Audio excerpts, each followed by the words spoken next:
Hello, hello, hello. David here. We are live with our midweek podcast on the Winning in Life podcast right here this evening. Wherever you're joining us from around the world, it will be a different time for you, but it's 7:30 p.m. here in the United Kingdom.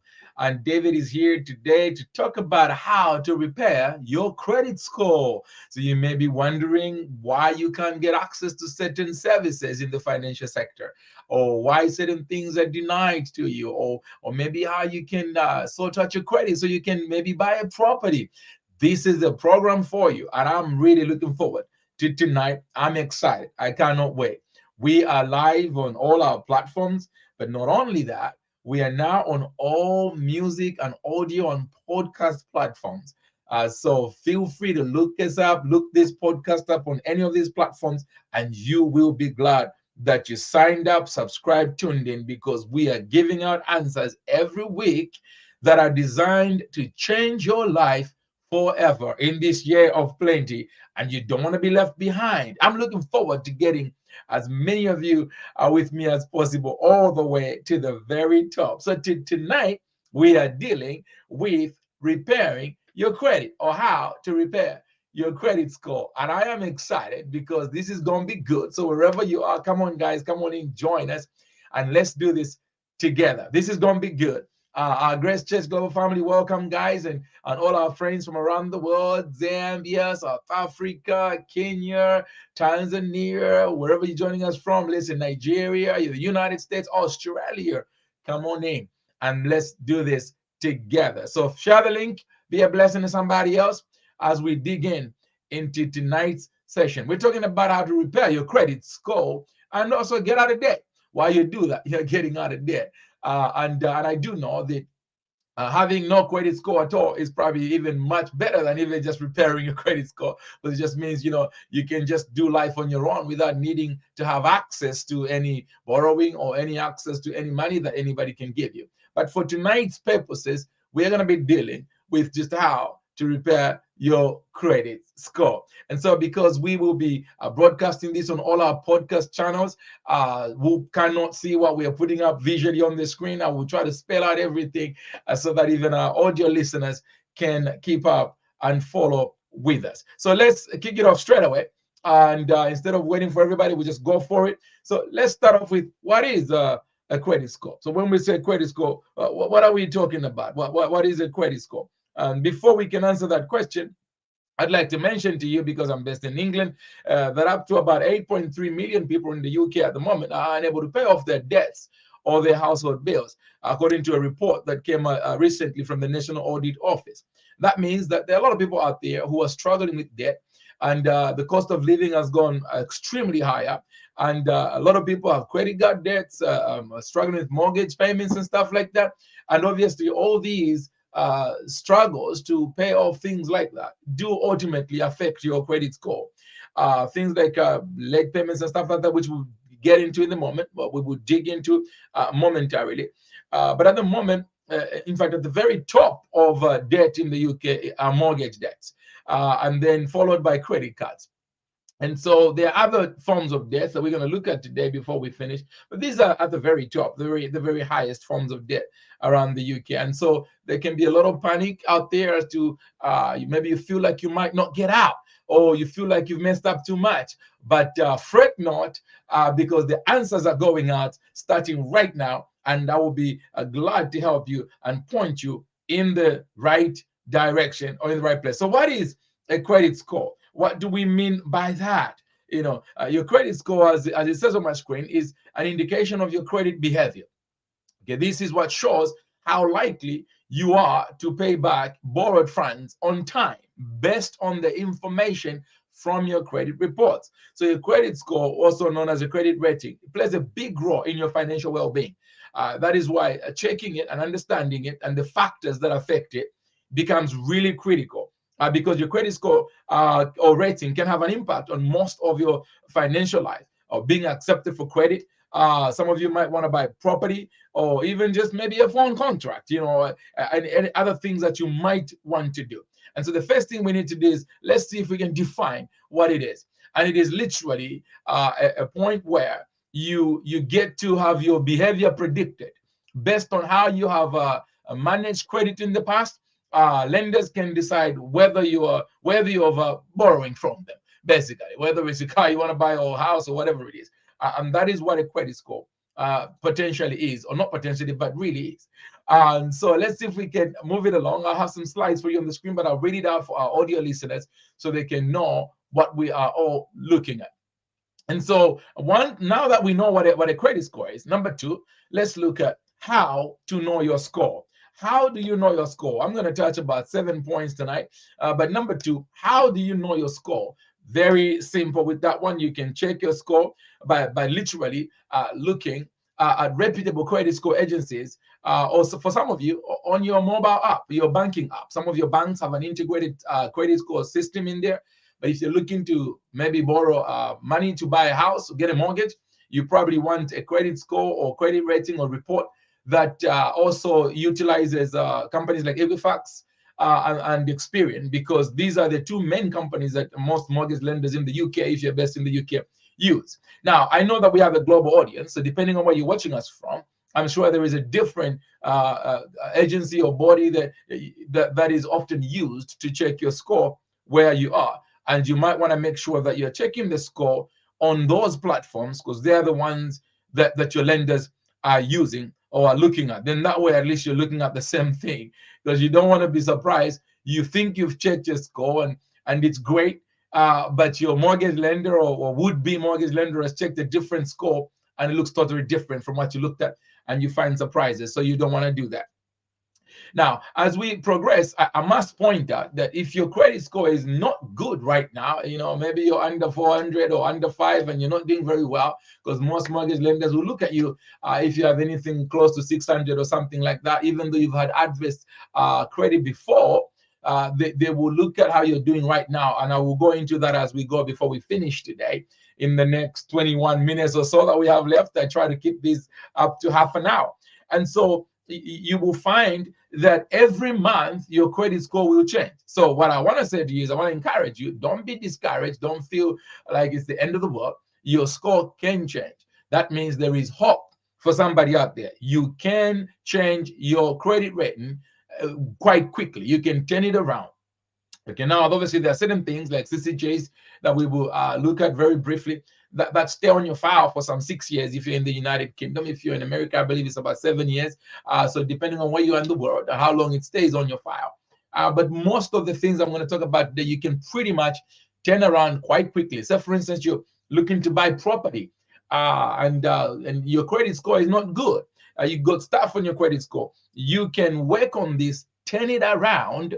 Every month your score changes anyway. But even the things that may be on your score that won't turn around every month because there are defaults or things like that, the longer they stay on there, they work to your advantage anyway. So if you can keep your a clean sheet, if you like, which, and I'll show you how to do that, for some 12 months or so, you position yourself in a better stead to be accepted for credit to buy property, such as a mortgage.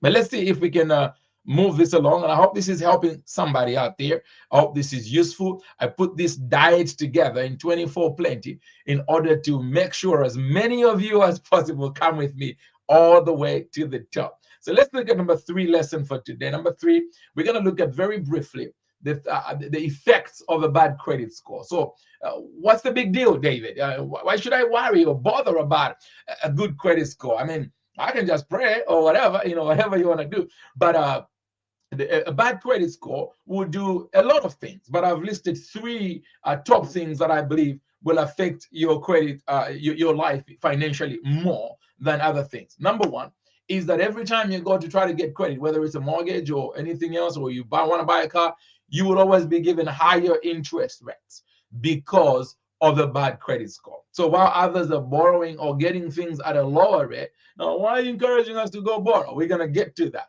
The best part is you can live a life completely free of borrowing because you've amassed a lot of wealth and you have enough money to sponsor everything, and that is even better to be in that position. But for the sake of somebody who hasn't already amassed amounts of money, who definitely needs to have access to financial services, I have put this program on for you. So you will be getting high interest rates in a lot of things. Number 2, you have what is known as financial exclusion, or experience or suffer financial exclusion.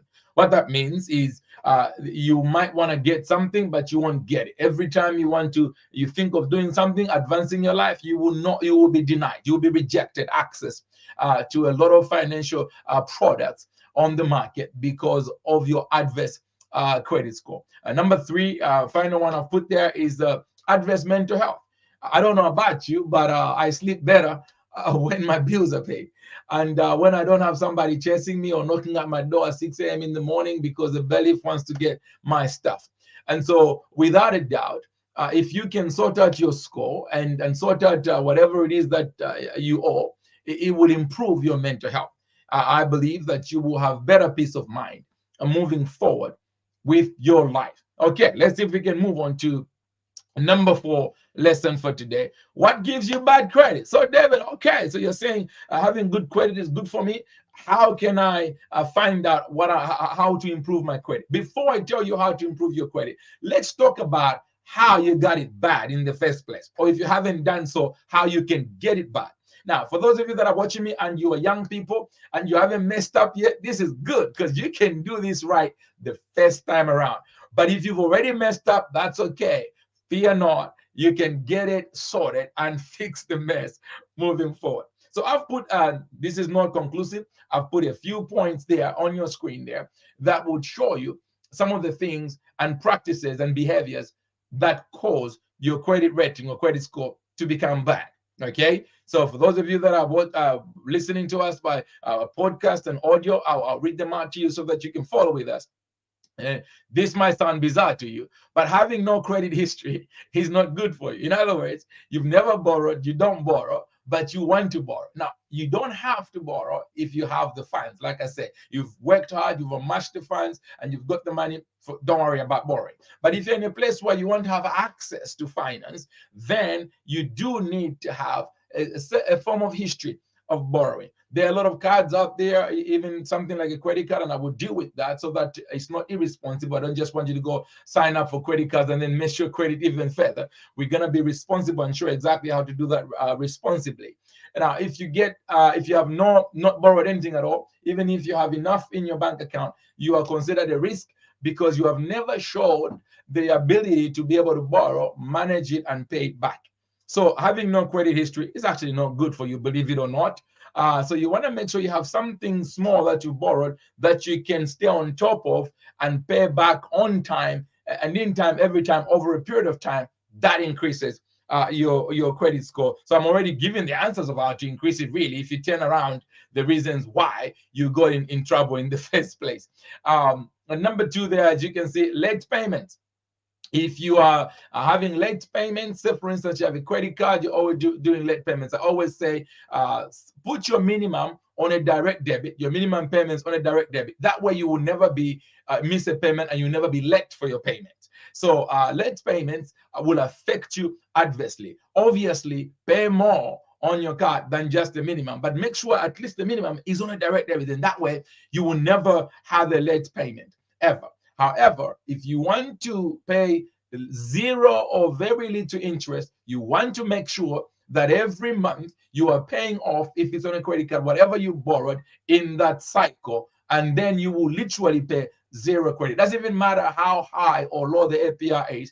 If you pay on time, you pay 0 interest. Always bear that in mind. So late payments will affect you, especially if you have too many late payments. What do I mean by that?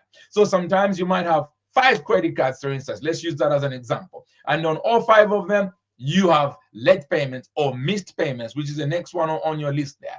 This is terrible for you. You are even better off, and don't get shocked by this, borrowing on one card, which is a much bigger one, or a small one, which is bigger than the 5 cards that you owe, paying them all off, and then just having one debt that you are now paying. Because if you're late on that one payment, it is much, much easier on your credit score than if you are late on 5 smaller ones. Okay, but that's not to say you should be late on the one big one, but just as to show the impact that it has on you with late payments. Okay, missed payments, same category, same classroom. Defaults. and collections, and that includes CCJs. So if you have not paid for a long time and your account has gone into default, and now the company is considering selling it, and on another day we'll talk about exactly into more detail how to deal with debt and get out of it completely. I will touch on it a little bit tonight. But on another day, we will go deeper into that. But for tonight's purposes, I will just say a default is not good for your credit score. So it is better to pick up the phone and speak to the people that you owe and make an arrangement rather than default. In most cases, they will accept something smaller rather than you missing the payment altogether over and over again. Okay, collections, this is a very high percentage of your score is affected by that when your account goes in that direction. And most of these things like CCJs, like I said, in the UK, they'll stay on your profile for some 6 years, at least 6 years. After 6 years, everything on your file is wiped clean. It's no longer there. Then you go start again. But if you're staggering your defaults and CCJs, then your 6-year tenure of being in jail or credit jail will never end, because once one finishes, another one will then start, because you've staggered the bad habits of how to manage your credit. I hope this is helping somebody out there, and I hope you're still here. I'm still here, just making sure you're still awake and you're still here, and we're doing this together. Okay, let's see if we can get the slide back on the screen for you guys. So too many credit card applications, or not just credit cards, but credit applications. So you're applying for, say for instance, you're about to go apply for a mortgage to get a property. You don't want to apply for 3-4 credit cards prior to that, or mobile phone contracts, or whatever, anything that involves borrowing or a car, and then you go apply for the mortgage lender will be like, "I'm in a minute, you just borrowed 3-4 times in the same month or whatever." You are a risk and you're not good. So you want to space them out as much as you might want to. Don't make this too frequent. It is not good for you. The last one I want to look at, and by the way, if you turn all these around, it already tells you how you can start fixing your credit rating or your credit score. Just do the opposite of the things that I'm putting here, even though on our next slide we will show some more skills and practices of what you can do in order to improve your credit rating. Okay, so now the last one is high credit utilization. High credit utilization means that the amount of credit you have access to, how you use that. So if you're using too much of the money you have access to, let me give you an example. If you, for instance, you have 2 credit cards, which are both maximum of £500, altogether you have access to £1,000 every month to borrow. Now, every month you're using the whole £1,000, your credit utilization is really, really bad. That's like 100% utilization. You're high risk. That's terrible for your score. If you're using less than at least 40, if you're using maybe 40% of that, so every month on one card you've used 200, on the other 200, altogether 400 out of the 1,000 you have access to, you are a good customer. You are using your credit good. Okay, anything lower than that is brilliant. And obviously make sure to pay it all off in the same cycle, so you're not throwing away money in form of interest. Okay, and also withdrawing things like cash from a credit card. You never want to do that. This is bad for your credit score. Not only is it bad for your credit score, but they charge you a fortune to spend or get cash out of your credit card. You don't want to do that. But your credit utilization must be kept to the minimum in order for you to show up now that you can be relied on and your behavior is good in terms of being able to borrow money and give it back. Now, let me give you a little tip here that I'll borrow from the good book called the Bible, where Elisha, a prophet, speaks to a widow, and she was in debt at the time. And he says to her, go and borrow more jars so that you can get out of debt. So you might be thinking, David, you're telling me to go borrow money so that I can improve my credit score. Yes, there was once a very wise man who advised a widow who was in debt to go borrow in order to get better. The same way can apply to the high credit utilization. So the example I gave you, you got 2 cards, 500 each, altogether 1,000. You're using the whole 1,000, terrible. However, if now you get a small one or another card that that, or you put them together and it increases to 2,000. So now your limit is 2,000, but you're still only using 1,000 or less. In fact, you're still using maybe the 800, you have the 400 multiplied by 2. Now you're using 800.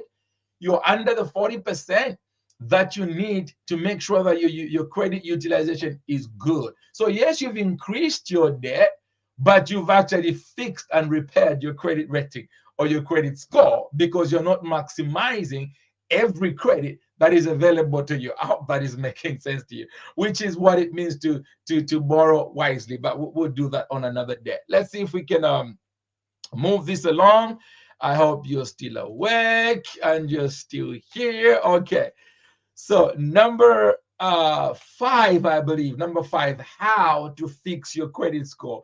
Most of this I've already touched on, is doing the opposite of what got you in trouble in the first place. But how do you fix your credit score? So number 1, I've put there, pay in good time. Okay, by that I mean, make sure some credit cards, for instance, it takes 2 days for it to show up on your account. So when I say pay in good time, the reason I haven't said on time is because sometimes on time can be late. So you want to pay in good time. That means that allow for that 2 days that some cards or some lenders, it takes for them to process the payment.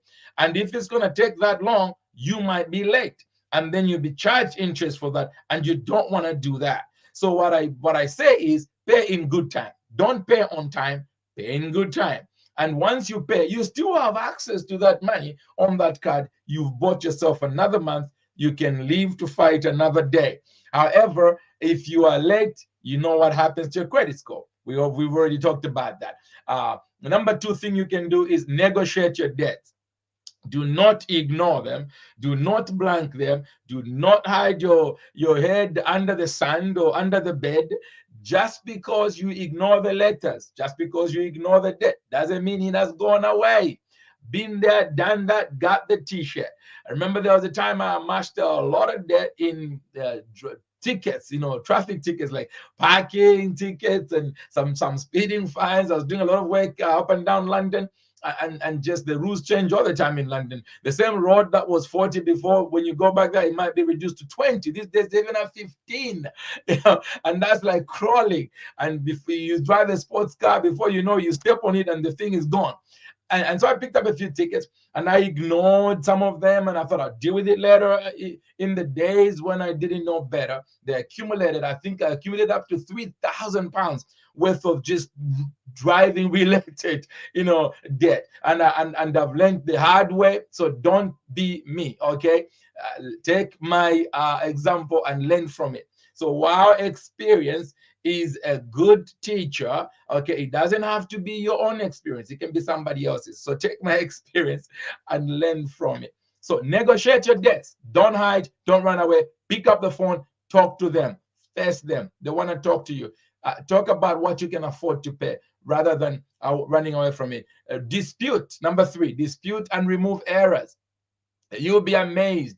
There was one time I had an arrangement to make a payment on something, a property that I picked up, and when I went to check my credit, my credit report, I found that for over 1 year, this company had been reporting my payments as missed payments, even though I had never missed a single payment. And for over a year, they had done this. And this can easily happen to you if you are ignorant of your report. You must check it out. You must look at it. You don't know what is there. You just don't understand why people are rejecting you for no reason. What's going on? You need to look at it, because you might find that there might be something on your report that is there in error, and you might need to fix it, okay? Get it sorted, get it removed from your file, and this will obviously improve your credit rating. Now, get on the electoral register if you are not, okay? Register to vote. Now, some of you might say, oh, but I don't want to be spammed with spam mail and all this. You can opt out of the spam mail, out of the marketing. There's a marketing option. You can opt out, but make sure you're on there. It improves your credit rating. Another way you can do this is offer settlement payments, okay? Most of these companies, especially if it's a debt that has been sold off, they buy these debts really cheap, okay? They could buy a 10,000 debt for something like £500 or less, And so if you go to them and you offered them £1,000 for the 10,000 you owed, some companies, you'll be shocked, they will accept it, because that, even if you pay them £1,000, they bought the debt for £500, they've made a £500 profit. So you want to make sure you get in touch, put in your offer a settlement price. You will be amazed how much debt you will be written off of your life if you just do this. Be bold, pick up the phone, do it. All right. Two more. Avoid getting cash from credit cards. I've already mentioned that as we were dealing with it. So do not draw cash using your credit card. This is a no. You don't want to do that. Okay. And the last one is the opposite of the previous slide.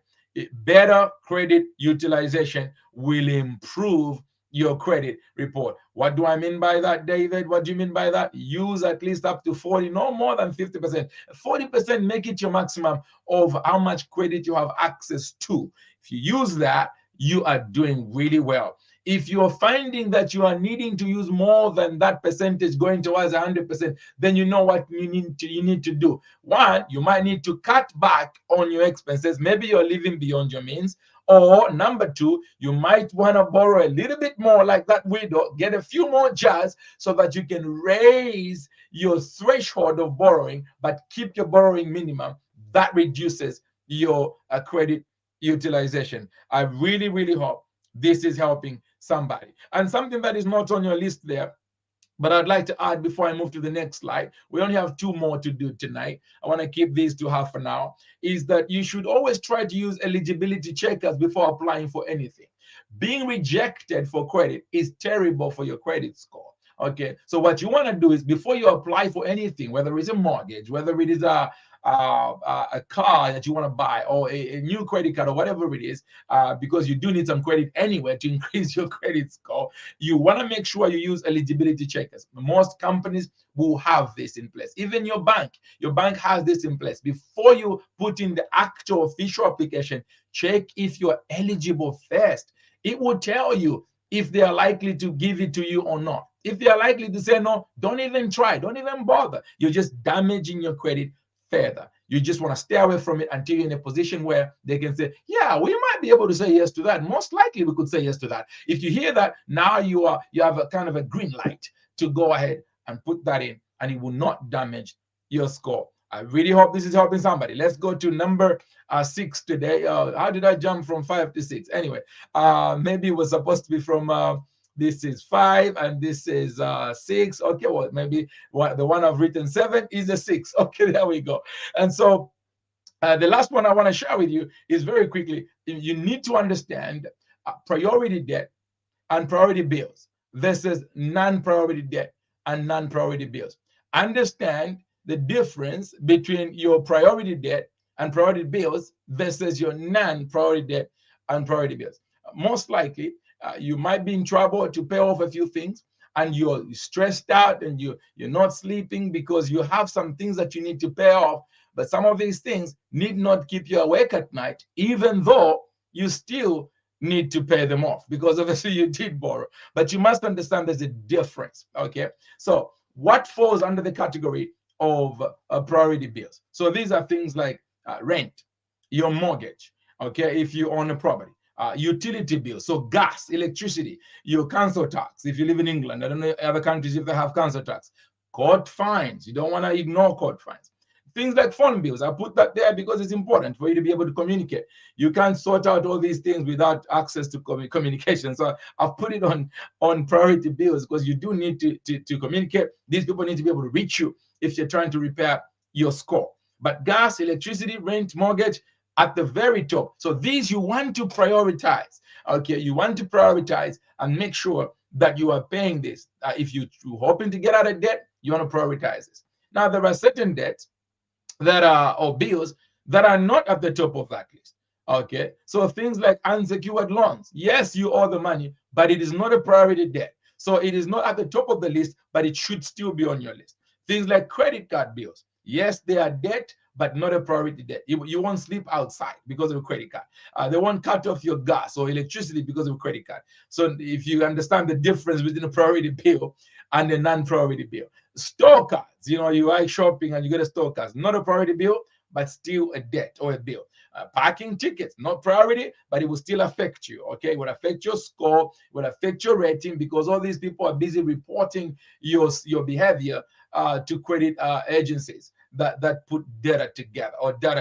Okay, money that you borrowed from friends and family, it is important. Okay, when you borrow money from your friends and family, pay it back, but not a priority debt, but you must pay it back. I just need you to understand that too. So if you're looking at, okay, money is tight, what's going on? I need to pay off some things straight away. This is how you prioritize. What are my priority debt or bills, and what are the non-priority debts or bills? They still need to be paid, but not straight away. The ones that get paid right now are the priority debts. And by the way, the non-priority bills and debt, that also includes other people's drama. So it's not your drama, but somebody's having drama, and basically you get sucked into it. So what's labeled number 6, 7 is actually number 6, which is great, because I think it is probably going to be one of our last slides tonight.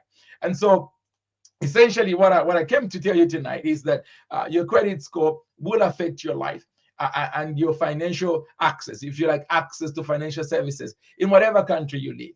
Now, I don't know what kind of system your country uses where you are, but I believe this is relevant to everybody across the board, regardless of which country you are joining us from. Now, as we come to wind up tonight's podcast, here is my word to you today. It is not too late to repair your credit score and get out of debt. You can do this. And 2024 is not just another year.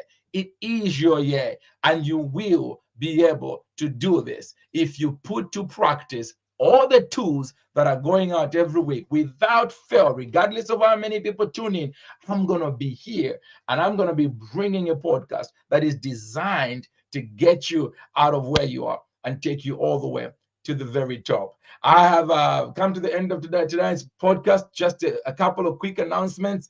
Zambia, I said this last week, those of you that are in Lusaka, Zambia, Transformational Thinking Summit is coming to a city near you. So this is Transformational Thinking Zambia. We are there on the 5th of April, 2024, 4 p.m. at the Hilton Garden Hotel on Cairo Road in Lusaka with a Transformational Thinking Business Summit, business seminar. And I will also be launching my latest book, Money Wisdom. You don't want to miss this. Be there. Answers are going out. Tools are going out. We are equipping the next generation. And if you're already doing great, we are coming to sharpen those skills and take you all the way to the very top. And England, don't worry, we haven't forgotten you. By the way, regardless of which city you're in, Transformational Thinking Summit is coming to a city near you. But United Kingdom, we have the date for you for your summit, Transformational Thinking UK Breakfast Summit. This is happening at the Midland Hotel in Bradford on the 13th of July. You don't want to miss this. Make sure you start registration and reserve your space, because places are limited. Love you guys. Appreciate you. I will leave you with a summary of what we have discussed today on your screen for about 45 seconds, and then we will close the broadcast. Just a summary of what we have looked at today, and then we will close the broadcast. Otherwise, you guys have a great evening. Stay blessed, and I will see you next Wednesday.